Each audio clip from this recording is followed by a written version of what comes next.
giờ xong rồi.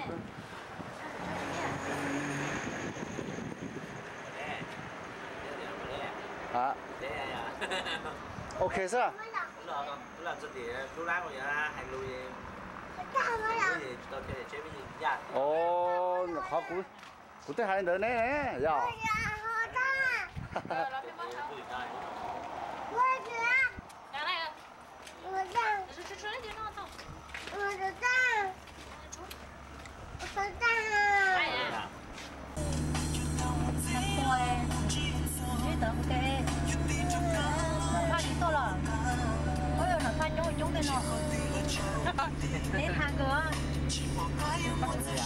Một sáng cái không có mà, sáng cái không có rồi cũ.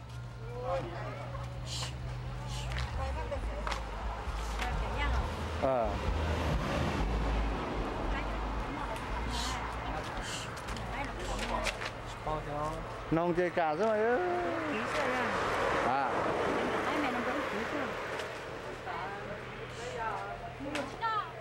Người mà nó mỏ mà. Đây là kia.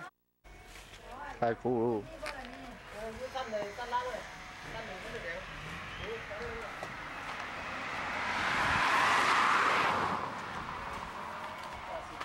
Ô, rửa cá cơ rồi. Cho thế này à? Cái thầy đâm đi.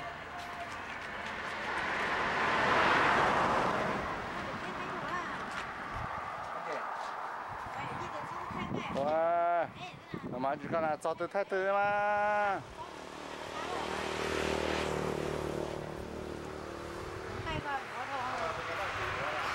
Vô mà vô tôi cái đó. Vô lo bên đây.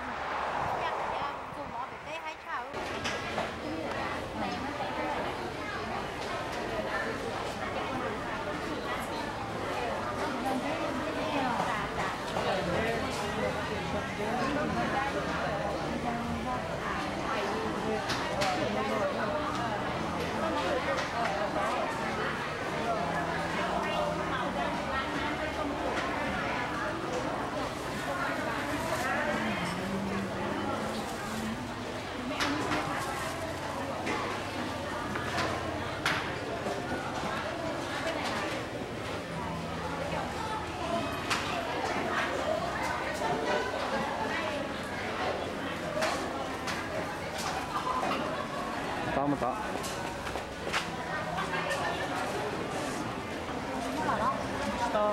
Có cái ngon. Không có xoa hả? Ngon. Có xoa gì vậy?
cây à? Cây mua con nó bà. Wow, cho nên mới cây thôi.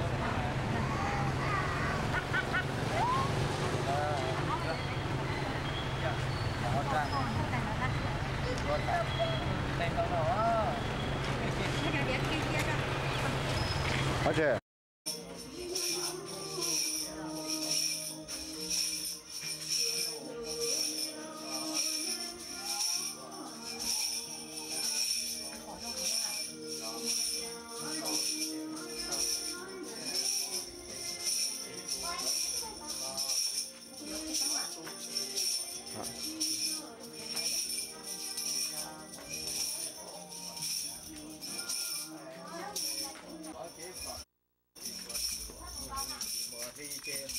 chia ly tới chừng đó là lão tao nó do vậy cho chế cho tu cho chỉ cho chế là đó mình sẽ lần sinh gì nhau rồi nó cũng của tìm mà cũng trong này cần chủ cũng trong này cần làm mà họ cũng lâu mình chủ mình làm lâu xa lâu xa lâu cả đó chi lâu cả đó Sao tu sửa thì có biết thế thầy bảo tu nhá nó là bé của tỷ xưa năng là nhớ trong lúc thế là gì nhiều lo thì lâu thì vẫn chưa xóa xưa rồi mà nó không có xả nếu không có xả thì nó nhiều chuyện rồi tôi xóa tụ thì nhưng tôi biết sao cái nó sẽ nó là gì mất xả khó cái đá cái nó lo nó sẽ bị thật chuyện nó nhiều chuyện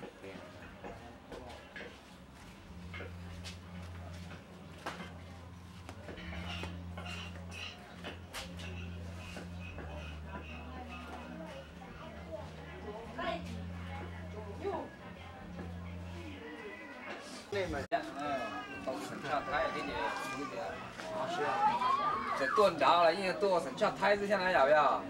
这个他都来省下台也跟联络。啊，米到你去跑的嘞，没有我那嘞，有么子干嘞，也崩垮他。nhưng hành ra được bé là bé lên chỉ trà thì lâu trong nữa đó có thứ không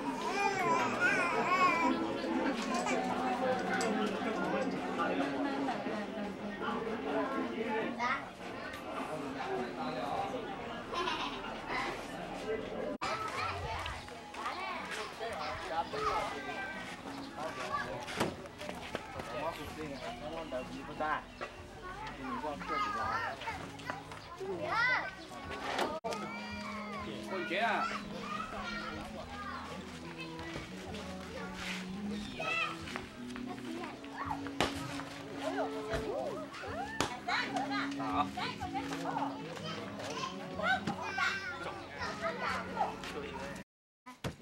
nó lấy sắn nọ đây cho nó sạt thế này mà xa chứ sạt thế sắn nọ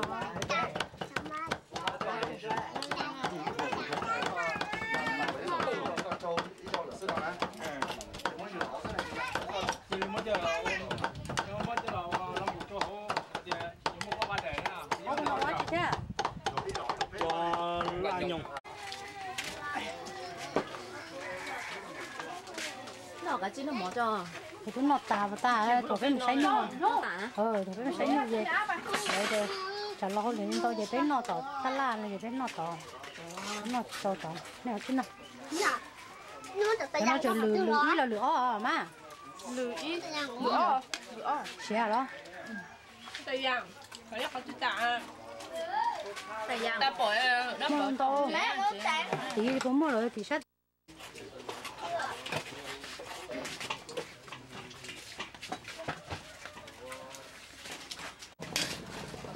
bao nhiêu tiền nhưng phải chắc cả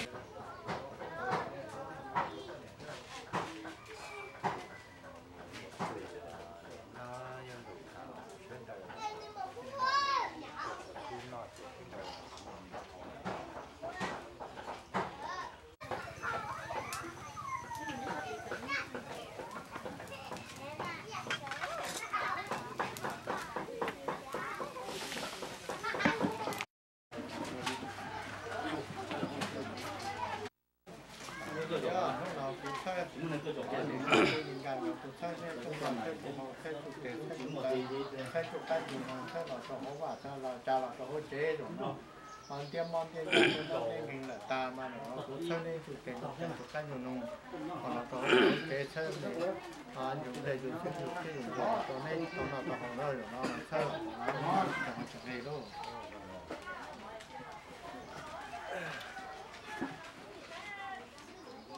ขออีกหนึ่งปักชี้จับรถใช่โอเคไหม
lúc con này thấy các gì cái phi mà chẳng lắm mà đây mấy thủ trong cái mà còn đây tàu cả xe cả bộ tủ này đây lò hà tê là chân trà mua mà tao cho này tao chỉ để cho cả trong mua là trong một số vật tao chế trong một số mình tụi mình nhiều nó cá nhau dùng nó là chỉ một câu trả chỉ một đồ là chỉ một xe trả chỉ một đồ nữa mà cả chuyến đồ là tao bỏ chỉ tên là của chỉ tôi là xe chỉ tên là sửa cho nên nó cá nhau dùng nữa nên một lúc xe dùng xe là xe cũ rồi mà nên lúc này lúc gì mà cả nên nó cá nhau dùng nữa hôm nào không bao nào có dịp bỏ nào tôi lo sẽ chuẩn bị cả là tôi tôi nói như trên như số cho lòng thành nghiệp thiết gì nào đi lúc nào bé qua tí không mỗi lần nào có khi